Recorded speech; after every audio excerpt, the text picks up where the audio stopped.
So let me ask you a question about something that we're seeing an awful lot of, this zero trust network access.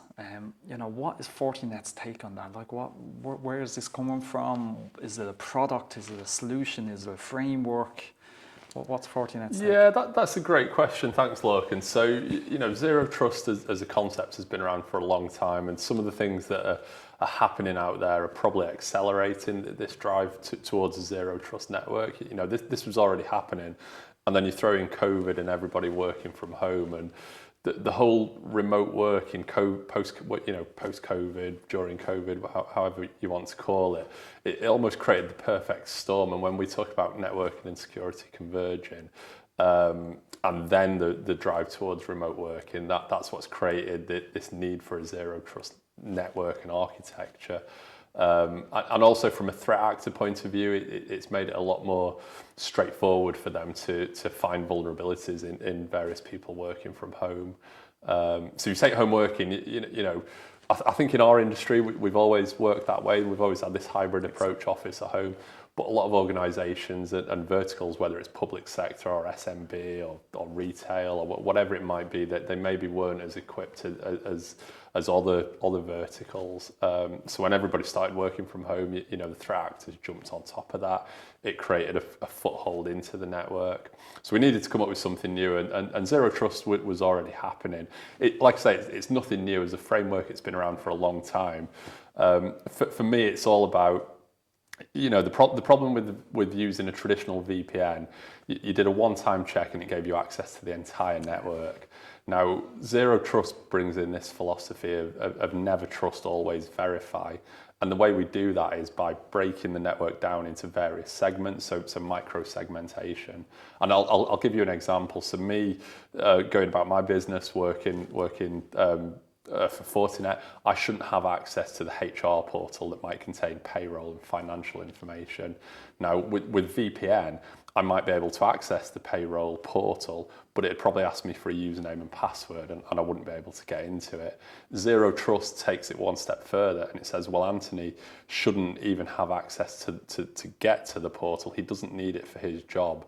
So what does Anthony's journey at work look like? When I log into my laptop, I check my emails, I might log into a couple of cloud platforms, I might read a couple of websites. So zero trust is stripping it right back and saying, look, only give people access to the things they need. And it takes away that problem of, one-time check and all of a sudden you've got access to the entire network. From an attacker's perspective as well, if you marry that up to the cyber kill chain, everything from reconnaissance through to data exfiltration, it really helps with some of those steps, making sure we're protected. And it takes it back to the data as well. Ultimately, we're trying to protect the data. And as I was saying earlier, Fortinet's mission is to protect data, people, devices everywhere.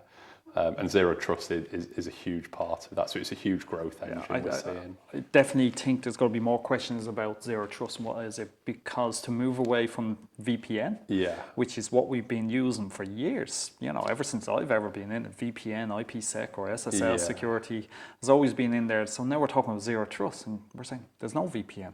You don't need a VPN. And I think that concept is going to be a struggle to get through to some customers. Other customers, of course, are going to jump on the bandwagon and go, yeah, this is great. Because my view of it, of course, is you're getting away from this one-time check and have access to everything. But even from a consumer point of view, the person who's actually using it and wants access to a particular server, they don't need to go through a whole load of checks. It's all automated. It's all, you've got your posture check, you pass your posture check, and that could be as simple as your AV up to date, operating system up to date, and there's no malware obviously on it, and it's all integrated into each other. So the zero trust solution, the zero trust network access, I think is at the forefront of the future. And I do genuinely believe the ZTNA will grow and the VPN will decrease over time, and it will take time to do that. Definitely, and it incorporates a lot of different areas of the Fortinet fabric. So you could almost break it into 3 different areas. You know, whether it's identity and access management or network access control. You know, we have Fortinet network access control that can help with that, and also with the endpoint as well. The endpoint is critical with that drive to moving from home. And how do we incorporate some of the zero trust philosophies?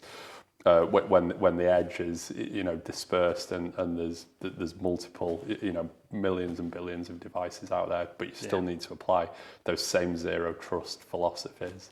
And that's what we're leading to with Fortinet Zero Trust Network Access. Yeah, that security has never trusted anybody, but sometimes we never had the technology to not trust anybody. Yeah. We're getting there now, I think. It's a great point. The technology is there, and Fortinet are leading the way. They're at the forefront of that ZTNA story, I think. Yeah, it's a fantastic point. Well made. Yeah. Thank you. Yeah, cheers.